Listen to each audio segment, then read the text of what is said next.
صلی وسلم وزد وبارک علی النبی محمد و آل محمد سید الرجال المفضل یا بحر الکمال یا جمال یا محمد صلی اللہ علیہ وسلم۔ معزز سامعین کرام، ابھی آپ تمام حضرات سے سماعت کیا کہ ایک فتنے سے آپ تمام حضرات کے درمیان میں شعور بیداری کے لیے ہم لوگ یہاں پر جمع ہیں۔ آج کے اس پرفتن دور کے اندر کئی فتنوں کا مسلمان سامنا کر رہے ہیں۔ ایک بہت بڑا فتنہ ہمارے درمیان میں جنم لے چکا ہے، جس فتنے کا نام مہاراشٹرا کی سرزمین سے اٹھنے والا یہ فتنہ شکیل بن حنیف کے نام سے منسوب ہے۔ یہ ملعون زمانہ مردود وقت اپنے آپ کو حضرت سیدنا و نبینا عیسیٰ علیہ السلام ہونے کا دعویٰ کر رہا ہے، مہدی علیہ السلام ہونے کا دعویٰ کر رہا ہے، اور اس شکنجے میں کئی نوجوان حضرات پھنس رہے ہیں۔ ہمارے درمیان میں یہ فتنے سے شعور بیداری آج کے اس پرفتن دور میں ضروری ہے۔ ہم اکجا ہو کر اس فتنے کے بارے میں معلوم کریں، اپنے اہل و عیال، اپنی اولاد کو روکیں۔ یہ تمام لوگوں کے نظریات عقائد کو بگاڑ رہا ہے، خراب کر رہا ہے، حتیٰ کہ ہمارے اور آپ کے آقا صلی اللہ تعالیٰ علیہ وآلہ وسلم کی شان میں نازیبا کلمات کہہ رہا ہے، گستاخیاں کر رہا ہے، اور نوجوانوں کو اپنا مال دھن دولت کی آس دے کر لوگوں کو اپنی جانب مائل کر رہا ہے، راغب کر رہا ہے۔ تو آج کے اس پرفتن دور میں ہم تمام کے لیے یہ ضروری ہے کہ ہم اپنے بچوں کو تاجدار ختم نبوت صلی اللہ علیہ وسلم پر، حضور علیہ السلام کی ناموس پر پہرا دینا سکھائیں، کیونکہ آقا کا فرمان ہے جب تمہارے گھر میں بچہ پیدا ہو اس کے دل میں میری محبت، میرے آل کی محبت کی تیسرے مقام پر قرآن کی تعلیم دلائیں۔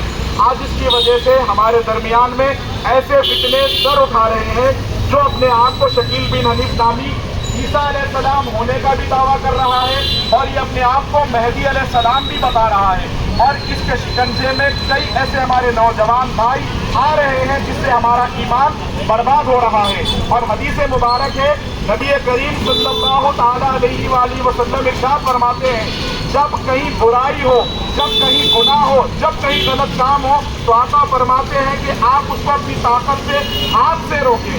کیا اگر آپ کے اندر یہ طاقت، یہ پاور نہیں ہے کہ آپ ہاتھ سے روکیں، آپ اپنی زبان سے روکیں۔ پھر تیسرا مقام ہے، حضور فرماتے ہیں کہ اگر آپ نہ طاقت ہاتھ سے روک سکتے ہیں، نہ اپنی زبان سے روک سکتے ہیں، تو پھر اپنے دل میں اس گناہ کو برا جانیں، اس برائی کو برا سمجھیں۔ یہ ایمان کے کم ہونے کی دلیل ہے۔ تو آپ سے ابھی چند لمحات پہلے یہاں گزارش کی گئی کہ 2 منٹ کے لیے آپ تشریف لائیں، تو ہم اپنے آپ کی حالت زار پر غور کریں کہ آج ہماری تباہی اور بربادی کی وجہ ہے ہمارے اندر شعور بیداری نہیں ہے۔ تو اہم ترین موضوع ہے آج کے اس پرفتن دور کے اندر ہم تمام کو یہ بات معلوم کرنی ضروری ہے کہ وہ اپنے آپ کو عیسیٰ علیہ السلام بھی ہونے کا دعویٰ کر رہا ہے، اور اپنے آپ کو مہدی علیہ السلام بھی ہونے کا دعویٰ کر رہا ہے۔ تو خود بھی اس فتنے سے شکیل بن حنیف سے بچیں، اپنی اہل و عیال اولاد کو بچائیں، یا پھر آج ہمارے محلوں میں کئی حضرات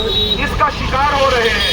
تو اگر آپ کے درمیان میں کوئی ایسا بندہ جو شکیل بن حنیف کا شکار ہو چکا ہے، اس کی گمراہی میں جا چکا ہے، تو آپ قریب میں مساجد کے ائمہ کے پاس، ذمہ داران کے پاس جو دین اسلام کی خدمت میں لگے ہوئے ہیں ان تک بات پہنچائیں، اور اس سے خود بھی بچیں، اپنے اہل و عیال کے ساتھ ساتھ اپنے افراد خاندان کے ساتھ ساتھ اپنے محلے والوں کو بھی بچائیں۔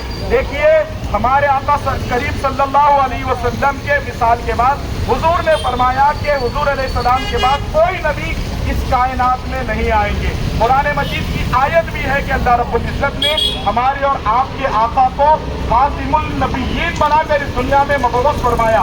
ہمارے نبی کے بعد کوئی نبی آ ہی نہیں سکتا، اس کے بارے میں تصور بھی کفر ہے۔ تو ہم شکیل بن حنیف کے فتنے سے آپ تمام کے درمیان میں آگہی کرانے کے لیے یہاں پر موجود ہے۔ جہاں بھی یہ فتنہ سر اٹھائے آپ اسی لمحے اس کی رہبری فرما کر اسے پھر رجوع الی الاسلام کریں۔ ان تمام کو گمراہی سے بچانے میں آپ تمام حضرات اس مشن میں ہمارا تعاون فرمائیں۔ جزاک اللہ خیر۔